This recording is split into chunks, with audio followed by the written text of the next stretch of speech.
Yo, what's going on, guys? Back here with another video. Today we'll be talking about the Miami Heat. God, I just like splurged my words together. I apologize, guys. That was embarrassing. Back here, new setup. Tell me, what do you guys think? I think we're about to run it. I think this is almost a week now that we've been doing the new videos on the iMac. So, guys, I want to hear your thoughts down below. What do you guys think the Miami Heat record is going to be? And I believe the Miami Heat are one of the top four teams in the Eastern Conference. I truly believe their ceiling is the first seed and going back to the NBA Finals.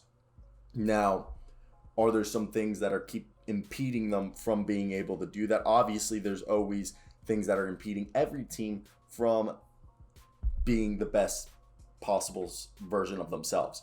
And let's get right into it. Let's talk about this roster. I think the Miami Heat do have a very interesting roster. And let's get into it. Jimmy Butler, Bam Adebayo, Kyle Lowry, Duncan Robinson, PJ Tucker, Tyler Hero, KZ Okapala. Did I say that correctly? If I mispronounce that name, tell me down below how to correctly pronounce it. Udonis Haslem, Markieff Morris, Dwayne Dedman, the man who was at... Dude, this guy had multiple games where he played 15 minutes and had a double-double and he shot over 70% from the field for them. Victor Oladipo, okay? Yeah, they brought back Victor. Max Strus, did I say that correctly? Gabe Vincent, who was a beast for Nigeria this past summer in the Olympic Games. And then Omar Yurtseven, hopefully I also said that name correctly, who dominated in the NBA Summer League. He had multiple games with like double-doubles where he had like 30 points and like 17 rebounds and like 2 blocks and a steal. And DJ Stewart.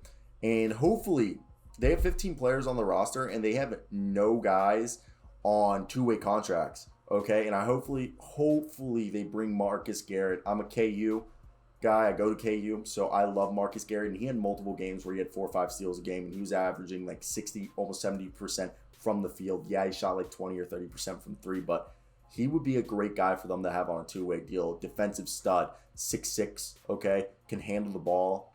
So let's just talk about what I think the starting lineup is going to be, and I think it's going to be the start of the year.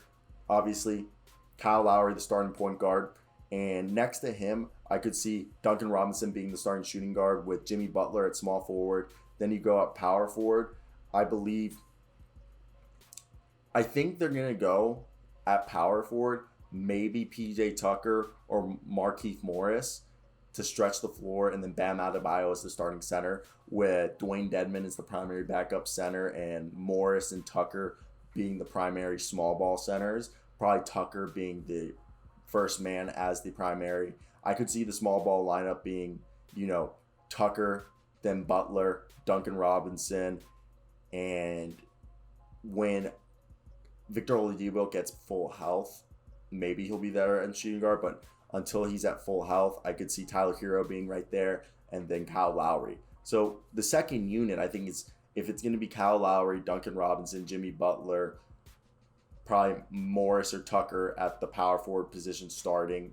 I assume Morris to stretch the floor starting, because they also could have run a lineup where it's Kyle Lowry, Hero, Duncan Robinson, Butler, then Adebayo, but I don't expect him to start with that. So we're going to go with Morris as the starter at power forward, and then Bam Adebayo. Bam Adebayo being backed up by Dwayne Dedman, Omar, and then as well as PJ Tucker and Markieff Morris when they go small ball. Then power forward is probably going to be Markieff Morris, PJ Tucker, and I expect a little bit of Jimmy Butler playing power forward at times. Then small forward, I expect behind Jimmy Butler, Duncan Robinson will be playing there. Then KZ will be playing there, and I expect maybe they'll have Max Strus play a little bit of small forward. I doubt Tyler Hero. He's too small. I think he'll get physically abused by bigger and stronger small forwards and wing players, but he could play some minutes there.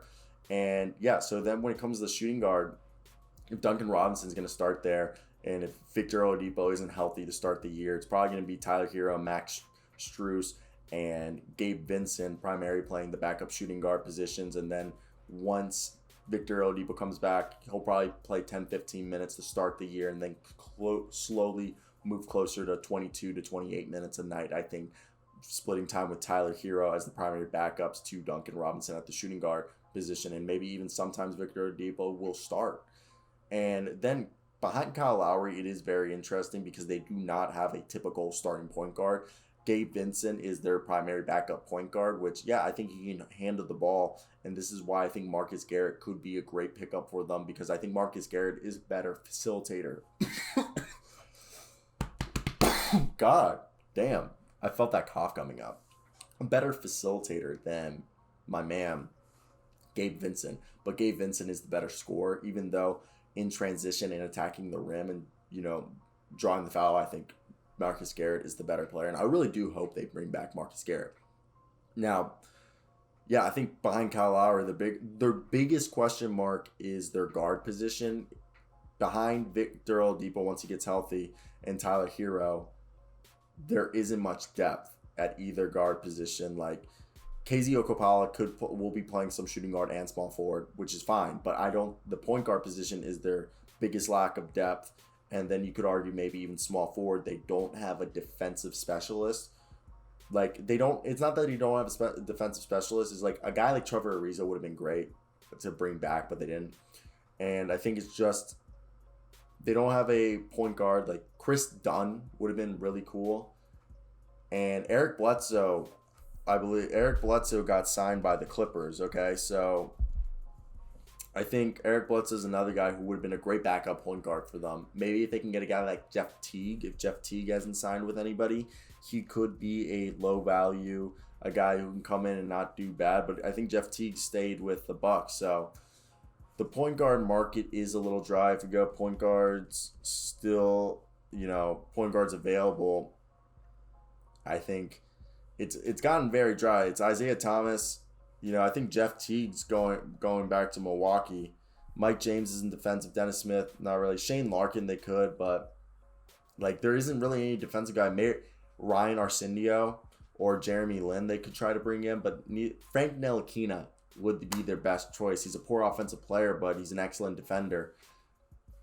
I see this team, their real threat are the Bucks and the Nets for the top seed, and then to be a top 4 seed, it's the Nets, Bucks, and Knicks. I think their biggest threat, and I think they could beat them. I'm not afraid of them.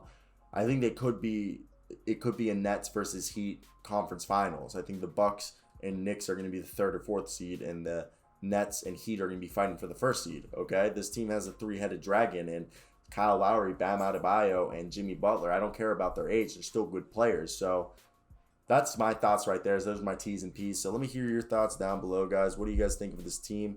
But yeah, that's basically it for me today, guys. Comment down below, do all that good stuff. But I'll hit you guys next time. But peace out.